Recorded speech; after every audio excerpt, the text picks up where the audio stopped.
Welcome to No Man's Sky. Hey guys, Q here with a quick video on completing the Galapagos achievement by unlocking the by achieving the encyclopedia. Uh, for myself, I found the best way to go along planets and find all of the species was to do something in addition to this. So I was going along looking for the abandoned starship so I could get the free upgrades.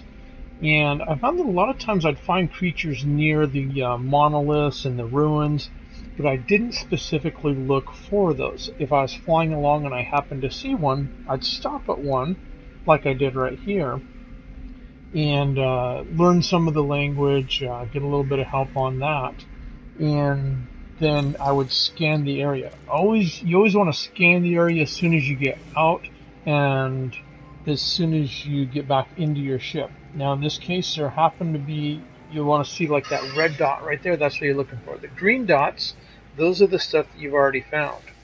So found a little red dot and discovered a new species. So I'm only one away from completing this achievement. And a lot of times I've noticed that the creatures, the different species, are often close to other species. So when you'd find a group and there'd be multiple, you'd find a species, look around the area because sometimes there's another one. Now sometimes the red dots are already a species you've discovered. It can be a little bit frustrating, especially when you're looking for that last one on a planet. But it just comes with the territory. You do get some extra credit for discovering those, so the credits are always nice for different things. One thing that personally I kind of avoid the water planets when I'm doing this. It just because you never know if it's going to be fish, if it's going to be, if there's no fish, because some plants have water but they don't have fish. Rather than trying to go through all that, I just avoid water planets altogether for this particular thing. Now, the birds, on the other hand, a lot of times there's really no way to avoid having to do birds.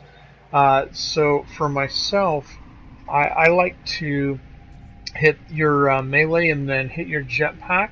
This starts moving you towards the birds really quick, and I was able to scan them. I actually found this worked better for me than shooting them down and going to find the bird that was laying on the ground. It fall on the ground and I couldn't find him half the time.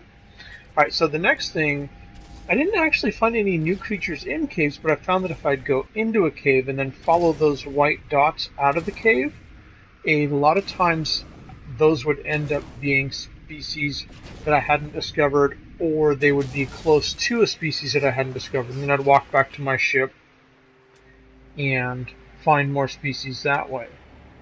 So when you're looking, if a white dot doesn't move, that means that it is a fixed point, like a structure or something like that. So it can be good just to look at them for a second, and if the white dot moves, sometimes it ends up being a sentinel for me because I just get a little bit off, a little bit excited, and like, oh hey, the white dot's moving. I don't spend too much time chasing the white dots early on.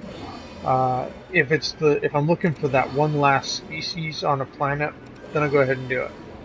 As far as if you're just having a lot of trouble, like I did on this last one for quite a while, one thing that can work really well is to go to a completely different part of the planet. So you go up into space, fly along for a little bit. You could even hit your hyperdrive if you want and just jet over to the other side of the planet. And that can work really well as far as just getting away. But you want to just, I found that if you just get completely away, a lot of times it can help to reload things, upload new things, and things seem to spawn differently. Now technically it shouldn't make any difference because this game's procedural. It should be, they are where they are because that's the way the mathematics works on it. And maybe that is the case. But it did seem to make a pretty big difference for myself to go to a different part of the planet, come down to land, and then I always look for the structures that can lead me to abandoned ships. I'd head off to the abandoned ship along the way, find these, get them, But then once I got to the abandoned ship, I'd repair it. It was a great way to upgrade my ship. And then always remember, scrap out the old stuff, and that'll do it. And following those basic procedures, I was able to get this achievement done. And I found that, to me, it felt like it went quick, even though it did take longer than if I'd just been going for the species. But I was getting the ships at the same time, getting a few units at the same time. Made it really nice. So, thanks for watching, guys. Have an amazing evening, and we'll see you in the stars. Also, if you would like to watch us stream, I'll put the link to our Twitch stream down below. Have a great night, guys.